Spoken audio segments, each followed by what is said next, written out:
What's up, guys? Welcome back. So today I want to talk about anxiety and having a really fast heart rate. This was a huge struggle for me. So if you deal with this symptom, you are not alone. I made a video yesterday about anxiety and high blood pressure, my experience and some tips. So after this video, be sure to go check that out, because I think most people that have a really fast heart rate, they also struggle with their blood pressure or fears of having struggles with their heart. So that video would be a good watch for you guys as well. But with this symptom, guys, it was probably the first symptom that I noticed with anxiety. Oddly enough, before I had my first big panic attack, which in the beginning, I thought that was the beginning of everything, but I had some foreshadowing of what was to come, because, I wasn't living a great lifestyle, pretty much partying with my friends all the time. I mean, I was young, but still, pretty much every night we were doing the same thing, drinking a whole lot, smoking cigarettes and staying up late, and then getting junk food, and then just rinse and repeat, not getting good quality sleep. So in the weeks leading up to my first panic attack, I kind of set the stage by focusing in on my heart rate a lot more. I remember asking my mom about it because she was a nurse, and I was like, I just feel like my heart rate's beating fast. She's like, well, Trey, you party with your friends all the time and you smoke. You know what I mean? Like, of course your heart rate's probably going to be a little higher than most people's. And probably at this time I was noticing that it was like always around like 80 to 100, which isn't horrible. I mean, it got way worse than that whenever I had anxiety, which we'll get to in just a minute, but I just noticed it was elevated. So, so I had that big bender with my friends 2 days in a row, just drinking all freaking day, just horrible stuff. It was fun at the time, but it was not fun afterwards. Came home, laid down, felt some weird palpitations, felt my heart rate going even faster than what it had in the weeks leading up to this. It was probably like over 100. And then bam, I had the adrenaline rush. And then of course my heart rate just went 160 or higher. I wasn't very good at calculating heart rate at this point in my anxiety, because it was the first night, that I had a panic attack. So I'm assuming it was that, because that was the worst panic attack I ever had. So I jumped on Google, looked up all the symptoms, along with the numbness, the tingling, the chest pains, and all the other symptoms I was having with that panic attack. And I was like, oh my God, I'm having a heart attack at the age of 21. So heart rate after that became a problem from there on out. Every day I struggled with that for at least 2 to 2.5, possibly 3 years. Whenever I was going through my heart anxiety and cardiophobia, I feared having heart attacks. I was always worried about AFib. I was worried about arrhythmias or electrical problems with my heart. So sudden death, cardiac arrest, all those things, became obsessed with that, not in a good way. It was just, I was consumed with fear of those things, and it started to cripple me. So what were my numbers like pretty much on a daily basis? Now, if I woke up and I wasn't immediately hit with panic, which happened a lot of days, and I checked my heart rate, which I did all throughout the day, every day for a very long time until I learned my lesson, it could be in the upper 60s or maybe 70s or something like that, But shortly after waking up and then becoming conscious of my fears and what I've been worrying about for so long, and, focusing in on my heart and all that, it would go up very quickly. I could sit there and check my heart rate, and it'd be in the 60s or high 60s early in the morning. And by the time I'd gotten to a minute, and I'm timing it on my phone, it was already in the high 90s, getting close to 100. That's how fast my heart rate would go up, even without having a panic attack. Once I got up and got moving around, even in between panic attacks, or if I was lucky not to have a panic attack first thing in the morning, if I was just laying in bed, it could get up into the 120s. If I was sitting on the couch watching TV during the middle of the day, it could be anywhere from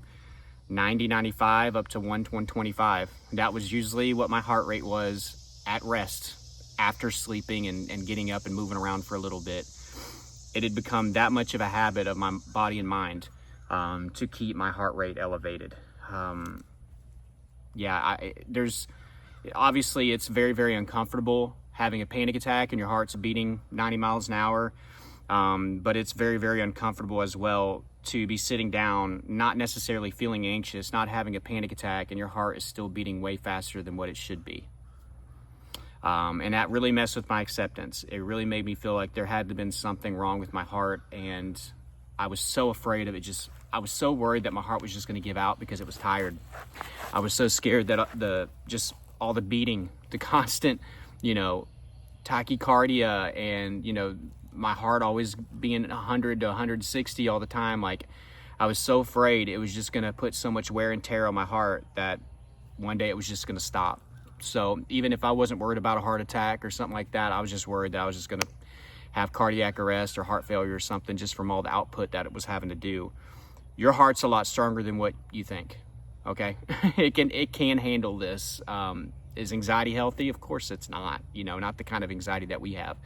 But your heart can handle all this, okay? So just know that if I could handle this for years and my heart was beating as fast as it did on a daily basis, along with all the other stuff that was happening with me, your heart's probably gonna be able to handle this as well, And with all this being said, before we move on, if you haven't been checked, you gotta get checked, okay? And I'll talk about this a little bit more, but I just wanted to throw that out there.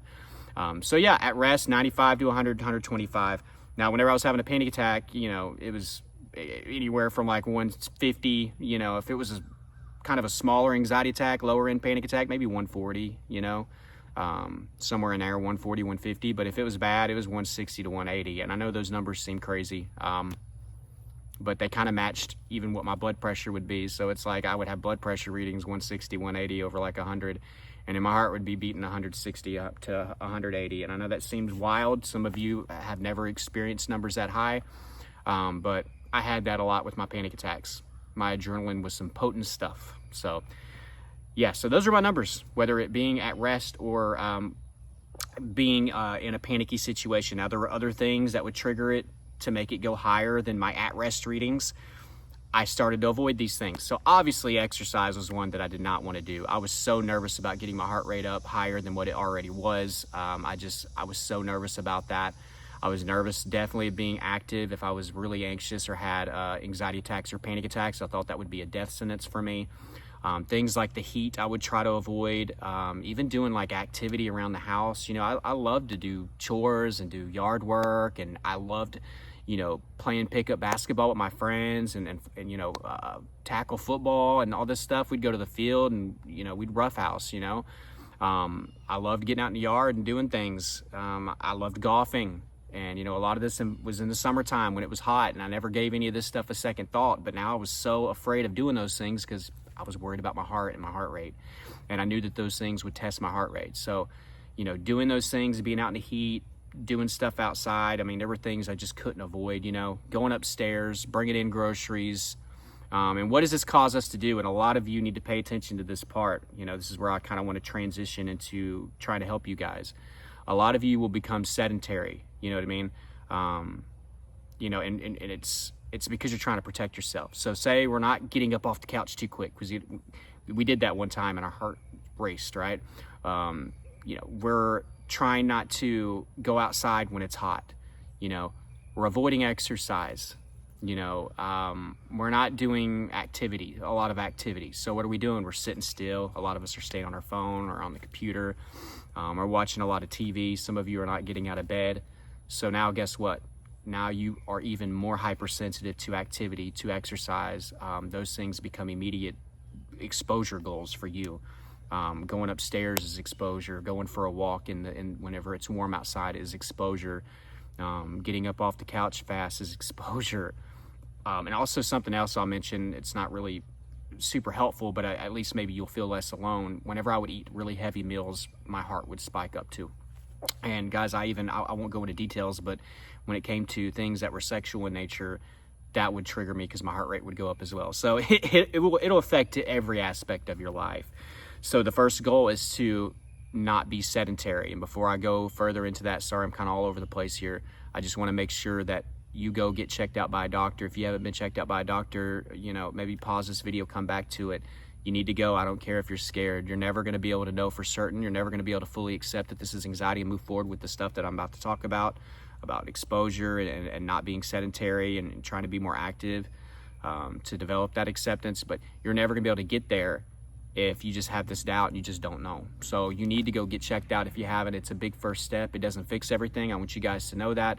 It doesn't mean that you're going to go get checked and you get told that you're fine and then you're going to come home and you're not going to have a fast heart rate. You're still going to be tested. You're still going to have to work on acceptance and trust what the doctor told you. But now, guys, what I'm getting to is you have to start backing that up with your actions.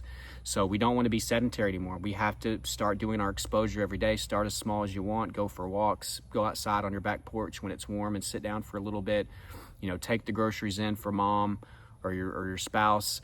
You know, go up a flight of stairs or two, and then start pushing it from there. Build on that. Then start getting in some jogging, get in some weightlifting, and get back to what you used to do and the things you used to, you know, what you used to love doing. For some of you, that's golf. For some of you, that's sports.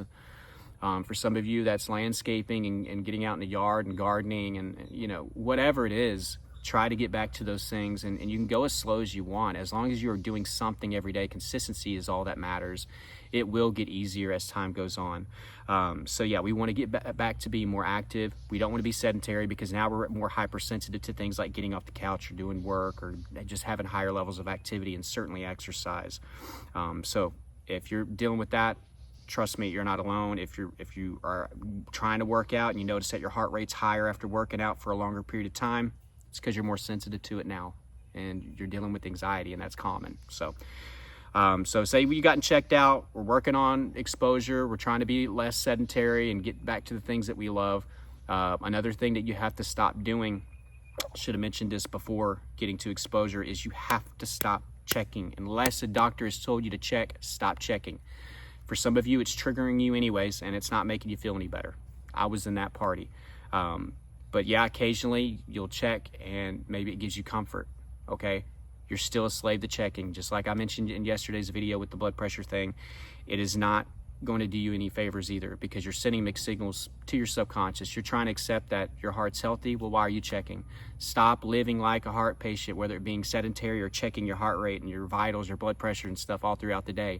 If you want to get your subconscious to believe that there's nothing wrong with your heart and you want these symptoms to stop, then stop justifying them by living like a heart patient, taking it easy, staying sedentary, not getting off the couch too quick, just being idle all day, constantly checking your vitals and your blood pressure, living at the hospital, you know what I mean?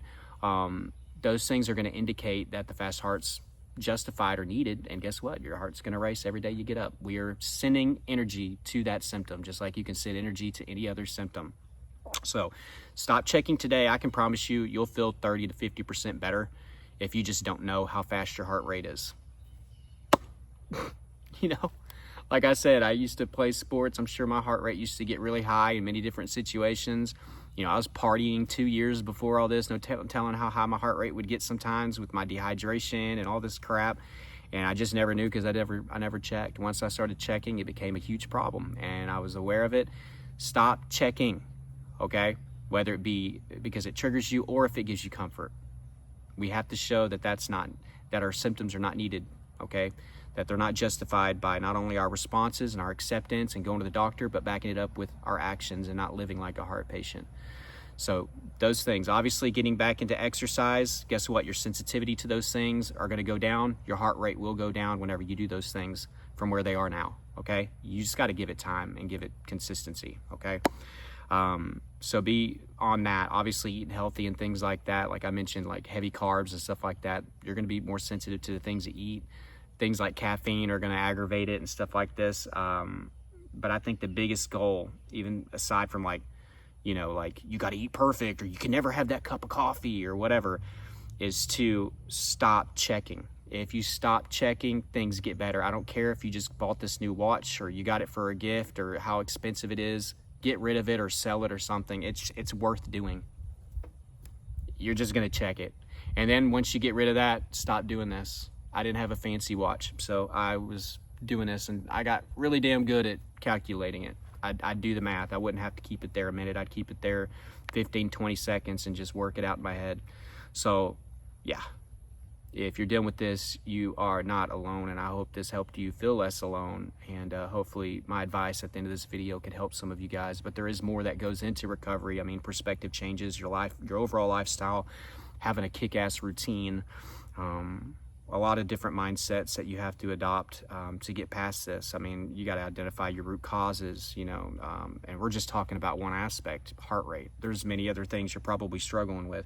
If you want that extra help and you want something that's affordable, that can help you, check out my course, ELITE Anxiety Bootcamp. I'm going to put that down below in the description and in the first pinned comment. There's reviews on that page. You can see the whole curriculum. You get a bunch of also downloadable materials and stuff on there as well that can help you along the way. Close to 100 videos are going to take you step by step and show you what I did to get out of this. My coaching information, if you're interested in getting on the phone with me, my email is down there. You'll shoot me an email and then I'll send over my information and we'll go from there if that's something that you want to do. And please subscribe if you're new. Tons of videos like this. I love you guys. I'm gonna try to keep this train going with the videos. I'm gonna try to get back to daily videos. So thank you guys. I love y'all. I'll talk to you tomorrow hopefully.